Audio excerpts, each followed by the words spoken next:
And to start off with, our invocation is going to be done by Sandy Hardy. Sandy, if you're available, would you please lead us in prayer? Okay, can you hear me, Lou? I can. Okay. All right. Dear God, today we ask for the gift of awareness. Too often we miss the little things that make our lives so wonderful.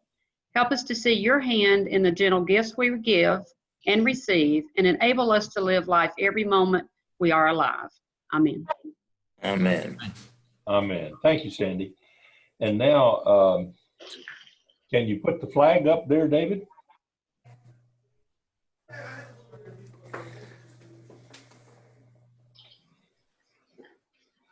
Well, maybe not.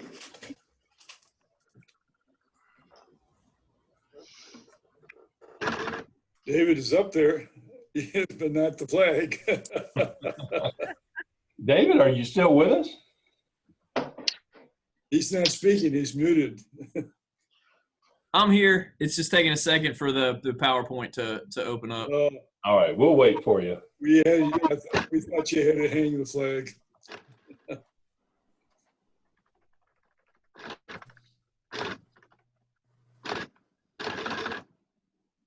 There we go. There's the flag. So if y'all All right. the Pledge of Allegiance.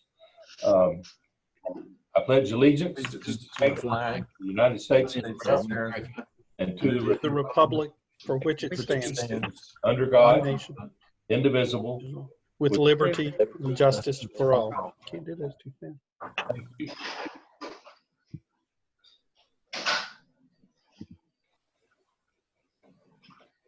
And now on announcements, it gives me great pleasure to announce that Lindsay Kiesler has agreed to finish Jay Brown's term of 1 year, and so she will be on our board until July 30th of 2021. So Lindsay, if you're on, welcome to the board. We're glad to have you and looking forward to working with you. I don't know of any other announcements unless there is someone who has any for the good of the club, and if you'd like to, let us hear from you now. So I have to hold it up like that for the show. Okay, well, our program today, through the help of Cliff Moon, is going to be, is it Jack or Zach Williams? It's Jack. Jack, okay. Jack Williams is going to give us a presentation on Polio Plus. So, Jack, you're on. Well, Jack's not on just yet. I'm going to introduce him. But Jerry, did you have anything you needed to say, or anybody else? Because I saw that on the information. I thank you, Jack, for joining us today and sharing your story. And Cliff, thank you for helping to arrange this. We look forward to it. I'm glad to. It was a pleasure. It's great to see my fellow Rotarians of the Tuesday Club, and so it's great to be with you today. Jack Williams is a well-known citizen of our community, and he's a local businessman, owner of Williams Hosiery. He's a longtime member of, I believe, of Viewmont Baptist Church, and he recently sponsored a drive-by 90th birthday for Jack. So, Jack, I think you're 90, right? Is that right? I think that's right. And that was great. Jack has been featured several times in the Hickory Daily Record, and especially last year during the 1944 Miracle of Hickory 75th anniversary. He was one of the representatives on the mural committee representing the Piedmont Post-Polio Support Group, which he's been a very active member of. I want to tell you a very quick story. So Jerry and I, that when we had the park dedication out at the now Hickory, excuse me, the 1944 Miracle of Hickory Park last fall, there was a fellow there from Tennessee who, along with Jack, had been a part of the Miracle of Hickory Hospital, and in 1944. Jack was 13 years old, and this fella, Jerry Creasy, who is a county commissioner in the town in Tennessee that he lives in, and was, I think, 5 years old at that time.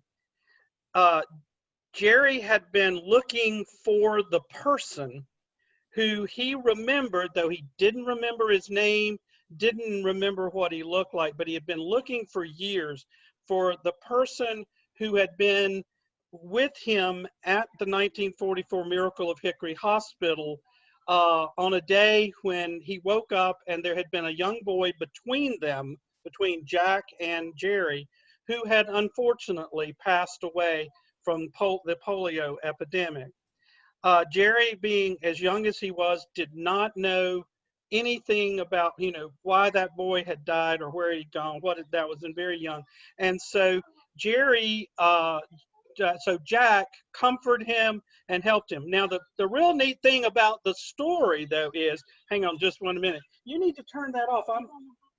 No, I'm sorry. My wife's asking me if I want a hot dog for lunch. But anyway, so I apologize. So Jerry was at the dedication, came all the way from Tennessee, and he went around looking for folks all the time for see who could he find this person. And it turned out that after 75 years, he found Jack. Jack told him, yes, I was the boy who was sitting over there that gave, that talked to you about what had happened in that thing. And they had not seen each other or communicated in any way in all of those 75 years.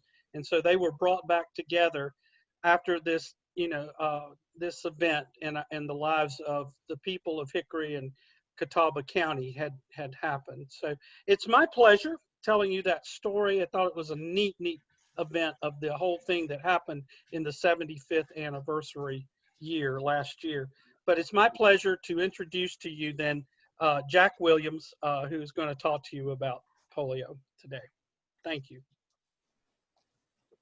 Thank you very much. It's a pleasure to be here and to express our appreciation to the Rotary Club for all that you've done for the polio situation. We very much appreciate it. And we will go back about 75 years to start with, to when the polio epidemic really happened. I've got here a photo that was made in one of the wards back in that day, if you can see it. This is a photo of the fresh air ward, one of the fresh air ward. There was a dozen of these fresh air wards built on the edge of 12th Street Drive Northwest in Hickory, and this is one of the 12. And that gives you some perspective of what the wards look like inside. That's the fresh air ward. If you look, you can see we all had a thin mattress, and under that mattress was a plywood board. We had to have that board under the mattress to keep our back straight, because if the mattress sagged, our back would sag also. So we had to have that board for the duration. That is where the hot pack treatment took place in those wards. We were all under quarantine. That's the wards we stayed in, and we were all under quarantine, of course. And there's some confusion over the years about wards, what was done here and there. And this again is a picture of the ward, or the inside of a ward. Wait just a minute. Okay, this is the inside of the fresh air ward. Okay, the wards had wood floors, and on the side you can see a wood siding halfway up. The top half was screened wire in all the fresh air wards. There was 12 fresh air wards built, and they were all alike. So that works better where it was under quarantine. The doctors and nurses had to work with us. So that is the inside picture. There's just one side of it. There's another side over here. And that gives you some idea of what we went through. And that's where, again, that's where had to be treated with the hot packs, and they boiled those things. And when they got down to about 140, 45 degrees, they put them on our body at that temperature. And you talk about hot, now it was a hot summer, and those things didn't help. And so that's what we had to live through for about 2.5 months while we were under quarantine. And that was amazing. Those 12 wards were built on the northern part of the campus. In the middle of the campus, we had the kitchen to feed all those folks. All those patients had to be fed. The office, and on the southern portion of the campus, we had the permanent wards. We'll talk to them about them in a few minutes. The permanent all-weather wards. So we usually, on the average, we stayed in those all-weather wards for about 2.5 months while we were being treated with the hot packs. And we were treated with the Sister Kenny method of treating polio. That was developed by an Australian lady by the name of Elizabeth Kenny. And it was called the Sister Kennedy treatment. The Sister Kenny treatment, I'm sorry. And she was born in the 1880s and died in the 19th century. She died about the middle of the 20th century after this polio epidemic. She actually visited that hospital. So Elizabeth Kenny was a wonderful, smart lady. Like I said, she was an Australian nurse, and she's the one that developed this method. And it wasn't accepted at first. It took a long time to convince people that that's the way to do, a way to treat polio. So just sometime shortly before the epidemic in 1944, the medical community decided they'd go with Sister Kenny treatment. So that's the way we were treated with the Sister Kenny treatment. That's where it happened. That's where it originated, and now it's used around the world. So that's just one of the things that we went through. And here's another picture that was made.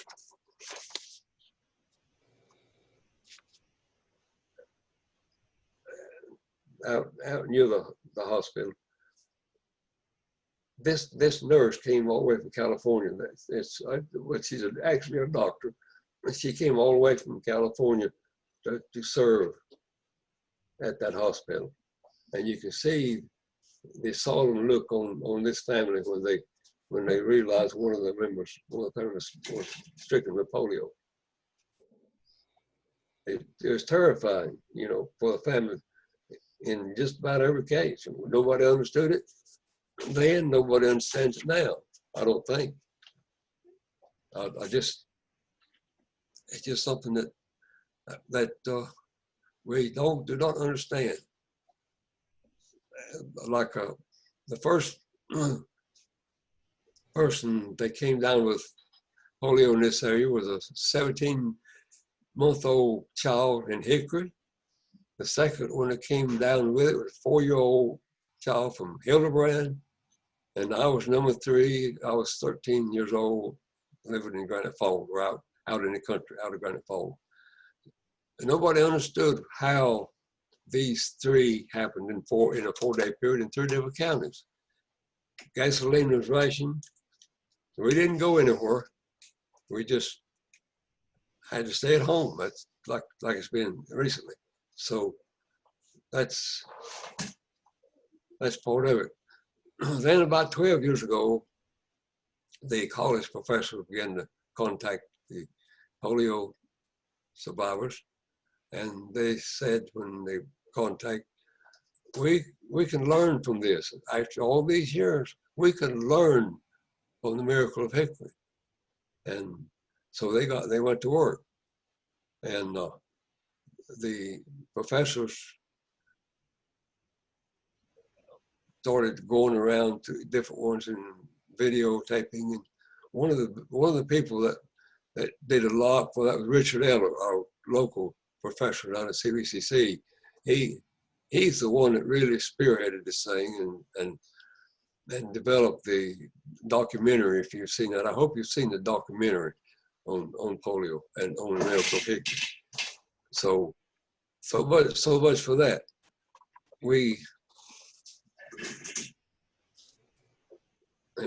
Just 1 minute. We're going now to, this is a picture of the first all-weather board that was built. This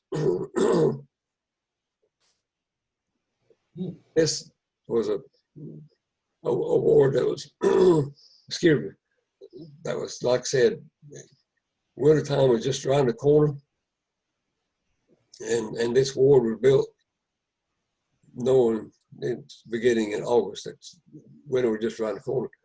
From the time the first shovel of dirt was turned, from what you see, in just 5 days, this thing was completed, a turnkey job. It was built just like you see it, and was complete in 5 days.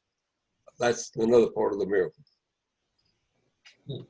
So that was on the, that picture was made, that all-weather ward was just behind the music factory as it sits there now, and it was on the southern portion of the campus. There, in that location, we was out from under quarantine. We could have fun. We could play games. We could have visitors. When we were in the fresh air wards, no one could visit us, not even the parents. But when we got in the permanent wards, we could have fun. We could play games, like I said, and we'd have visitors. So we was there about two months, average something like five to 6 months stay for each one. There was 454 people admitted there, not all at one time, of course, but that's how many was admitted over the summer of 1944, beginning the first part of June and lasting on in through to the next year. So much for that. It took about 30 years to develop the vaccine for polio. So it was misunderstood then and now. So fast forwarding on down from, we turned about 55, 60 years old, the survivors began to be plagued with post-polio syndrome. And that was very distressing for all the survivors. So here we are, we're going to have to go through that again. So that's what we had to go through. And the way polio was treated, the main part was exercise. That's the main thing. Not, excuse me, not everybody believed in exercise.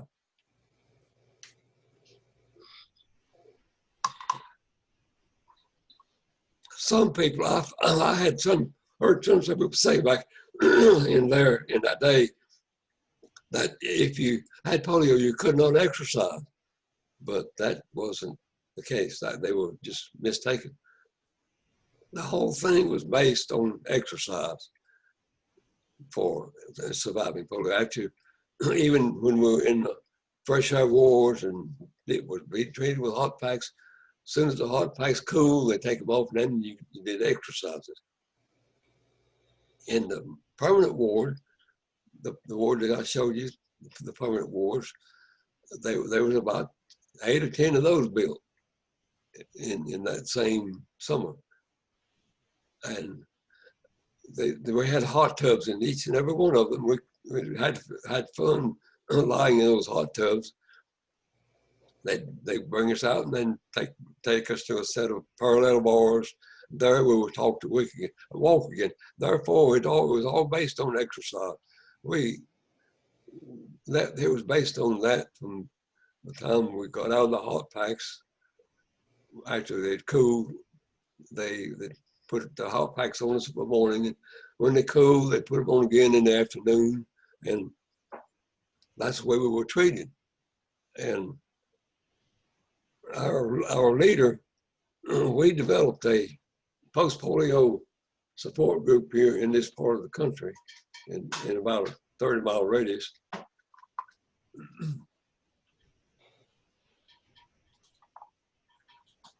Our leader was, excuse me, our leader was Miss Betty McGee, who was a parish nurse, and she did a wonderful job. And we've got about 36 people on the roll. Usually have around 20 at the meetings, but there again, it's based a lot on exercise. Although some people said that you couldn't do it if you had polio, you can't exercise. But that was just a personal opinion, and the main focus of it was exercise. Betty did a wonderful job in leading us in exercise. And she would have a speaker in about every 3 months and talk to us about different things, a physical therapist or a nurse or a doctor, and that helped. With this group, we did a lot of things together, and we learned a lot from that group, and we put it in effect. But Betty did a wonderful job because she could keep us all thinking positive and do the exercises that we need to. But all through the years, when people talk about exercise in any way, shape, or form, normally they say, be sure that you're hydrated before you start. I've heard that all through the years. So I brought something to play with. This is an empty water bottle. And when it's full, it contains 16 ounces of water.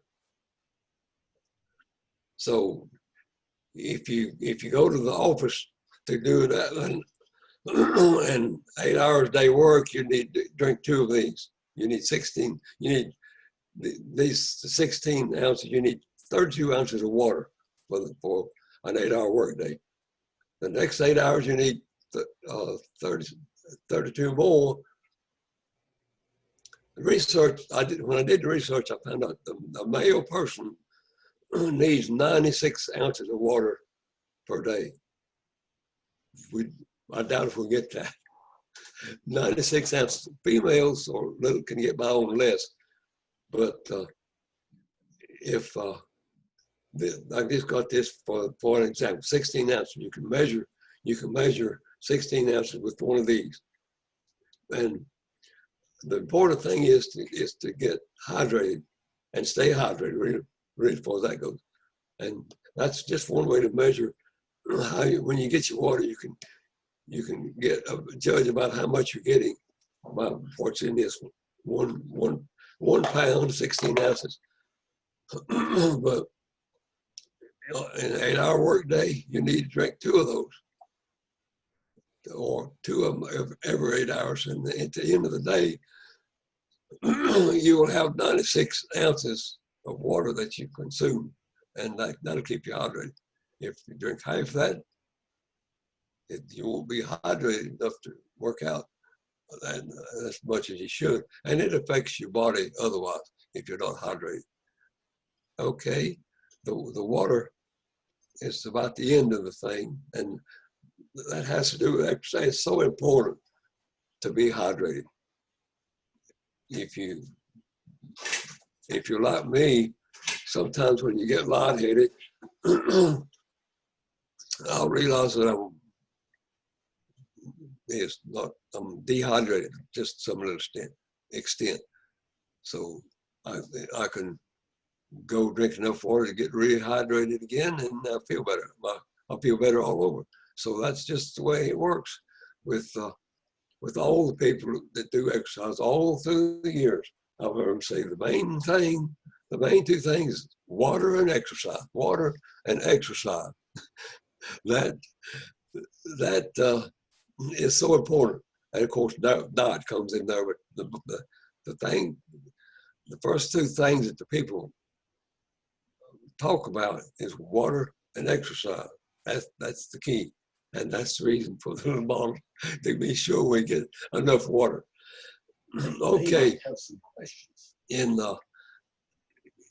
Sometime in August of 1944, they started building the permanent wards. They were heated, and no such thing as air conditioning in that day. We had permanent wards that were modern, and they were heated, and they had all the conveniences. And we had to have about 8 or 10 of those. I'm not sure. I'm not sure about the permanent wards, but they were modern, and no matter how cold it got, we were comfortable. But there again, in the all-weather wards, that was the ideal thing at that time for the hot pack treatment. But once we got in the permanent wards, we could, like I said, we went in more or less into rehab, and that's what the permanent ward for long was, keeping us comfortable that winter. Okay, I think I've covered it all, and we'll answer any questions that you might have now. If you don't mind, just let her have it. Jack, this is Jerry Reeves. Happy birthday, by the way. Thank you. I know you've heard some of the arguments from parents in recent years who are against vaccinating their children for multiple diseases. What would you say to the parent who is against vaccinating their child for polio? It took a long time to create that vaccine and perfect it, but it's a must. It should be done. I've heard the rumor that there's polio beginning to creep back into the U.S. in the Southwest, but you're talking about the vaccine. People don't want to have a child. That's a mistake. It should be done. It's highly important. That's just the way it is. Okay. And, thank you. And how is your life today still affected by having had polio? Just old age and post-polio syndrome together it's kind of hard to deal with, but you just learn to live with it, and you learn to do the very best you can.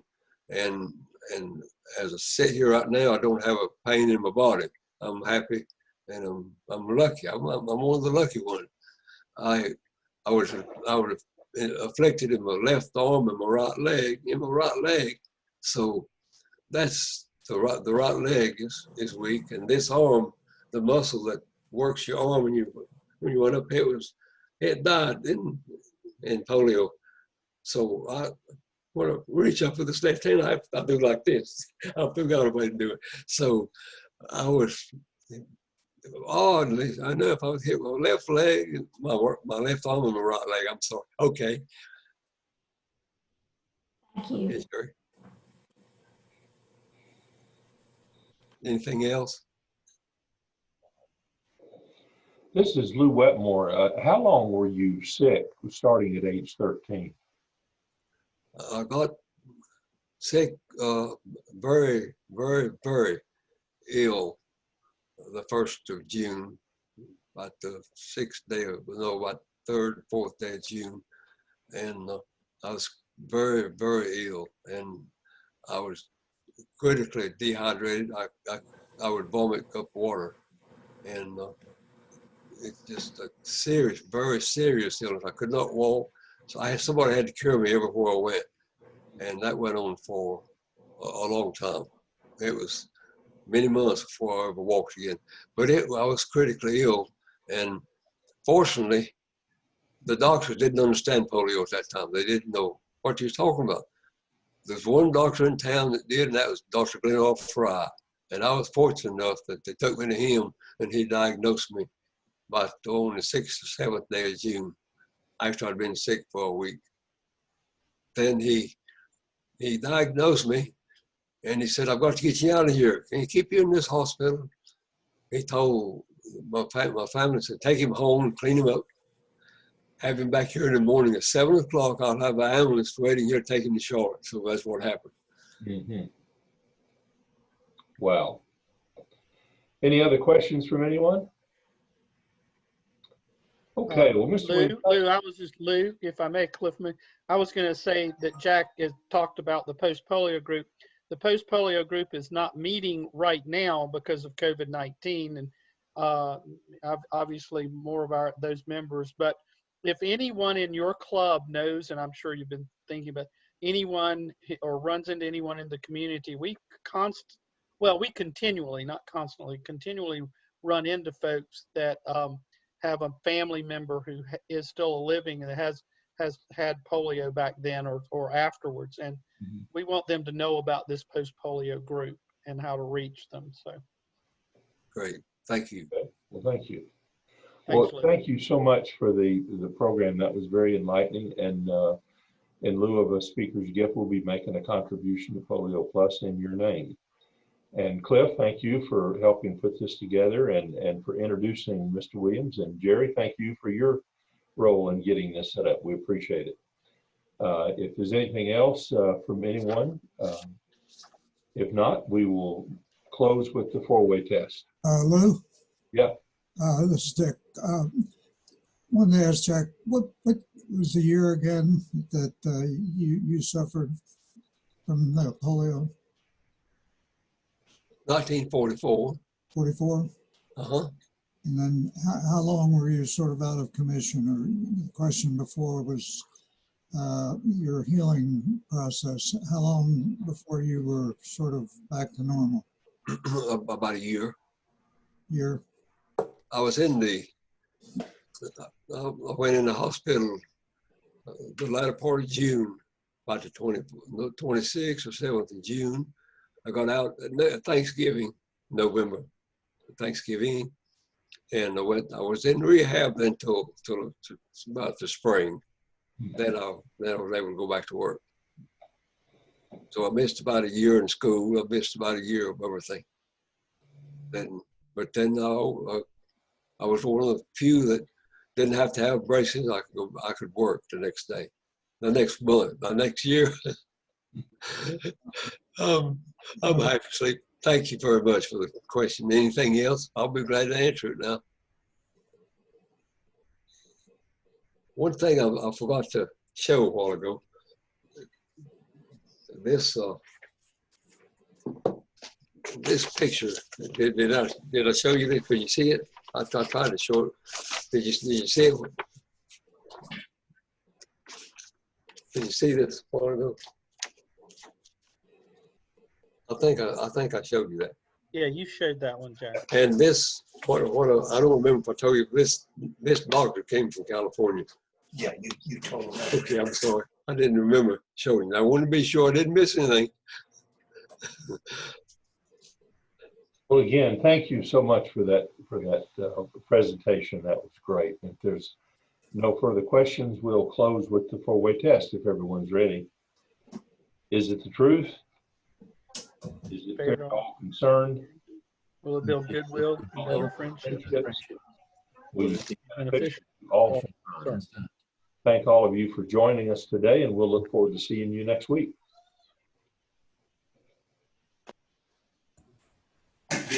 Have a great week. Thanks, Jack. Thank you, Jack.